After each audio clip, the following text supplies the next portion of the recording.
नमस्कार, आप देख रहे हैं लाइव हिंदुस्तान। देश में ट्रेन हादसे, रेल दुर्घटनाएं थमने का नाम नहीं ले रही हैं।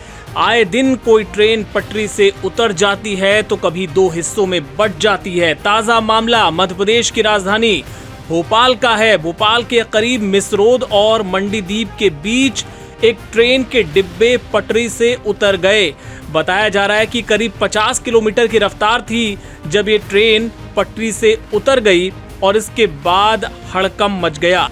मालगाड़ी के साथ ये हादसा हुआ जिससे कोई जनहानि नहीं हुई है। करीब दोपहर के 2:30 बजे का वक्त था जब 3 डिब्बे इस मालगाड़ी के पटरी से उतर गए। लोको पायलट ने इस घटना की सूचना स्टेशन मास्टर को दी, कंट्रोल रूम तक पहुंचाई, लेकिन गनीमत बस ये थी इस हादसे में कि यातायात इसके चलते प्रभावित नहीं हुआ क्योंकि एक तीसरी लाइन वहां पर उपलब्ध थी। आपको बता दें कि अकेले मध्य प्रदेश की ही हम अगर बात करें तो पिछले 1 महीने में करीब आधा दर्जन रेल हादसे हो चुके हैं।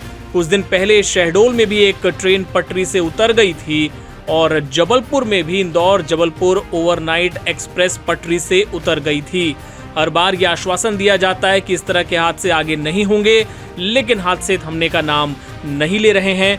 विपक्षी दल इसको लेकर आए दिन सरकार को, खासतौर पे रेल मंत्री अश्विनी वैष्णव को निशाने पर लिए रहते हैं। उन्हें रील मंत्री कह के उन पर तंज कसा जाता है और जिस तरीके से हादसे थम नहीं रहे हैं उसे लेकर विपक्षी दलों को बार बार सरकार को निशाने पर लेने का मौका मिल रहा है। बहरहाल इस घटना को लेकर डीआरएम ने क्या बताया आपको सुनवाते हैं। देखिए, आप देख रहे हैं जैसे यहाँ पे ये एनएमजी रेक होता है जिसमें कि गाड़ियाँ आती हैं। ये भी दिल्ली डिवीजन से आ रहा था और ये बैंगलोर की तरफ जा रहा था। तो इसमें जब ये मिस्ट्रॉद और मंडीदीप के बीच से पास कर रहा था उस सेक्शन में यहाँ पे डिरेलमेंट हुआ है जिसमें कि लगभग 3 कोच में लगभग 1 कोच की 4 बोगी और बाकी 2 कोच में 1-1 बोगी का डिरेलमेंट हुआ है। और आप देख रहे हैं कि कार सुचारू रूप से चल रहा है और हम लोगों ने बेसिकली लगभग 2 कोच उठा लिए हैं अब तक और तीसरे कोच को लिफ्ट करके रखा है जिससे कि यहाँ पे ट्रैक बन जाएगा, उसको भी लोअर कर देंगे। पर इसमें एक बात यह है कि हमारा ट्रैफिक बाधित नहीं हुआ है क्योंकि यहाँ पे हमारी मिडिल लाइन और जो अप डाउन लाइन है उससे ट्रैफिक लगातार चला है। तो पैसेंजर ट्रैफिक और गुड्स ट्रैफिक में कोई बाधा नहीं आई, वो लगातार चलता रहा है। सर, क्या कारण रहा कि इस तरीके से ये हादसा हो गया कि डी-लाइन हो गई? देखिए, ये तो इंक्वायरी में मालूम पड़ेगा। अभी तो हम लोग यहाँ पे रेस्टोरेशन कर रहे हैं। रेस्टोरेशन जल्दी से जल्दी हो जिससे हमारा प्रयास रहता है कि जिससे कोई जो ट्रैफिक है बाधित ना हो।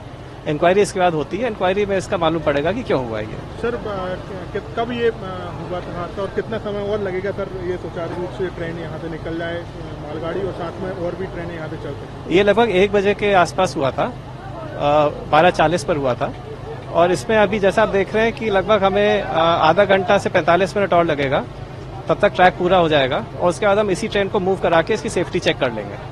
कोई कह रहा था सर यहाँ पर मेंटेनेंस नहीं हो रहा था, गाड़ी तेज थी सर, इस तरीके से? नहीं, यहाँ पे ऐसा नहीं था। यहाँ मेंटेनेंस तो ट्रैक का होता ही है। ऐसा नहीं है कि कोई यहाँ पे ऐसा कार्य हो रहा था जो कि ट्रैक पे नहीं होना चाहिए। ट्रैक पे मेंटेनेंस होता है तभी तो ट्रैक सुचारू रूप से सेफ्टी मेंटेन करता है।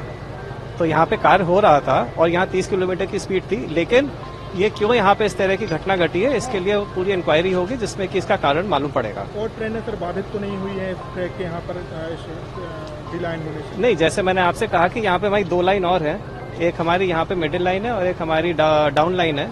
उस पर लगातार हमारा ट्रैफिक सुचारू रूप से चला है और कोई यातायात बाधित नहीं हुआ।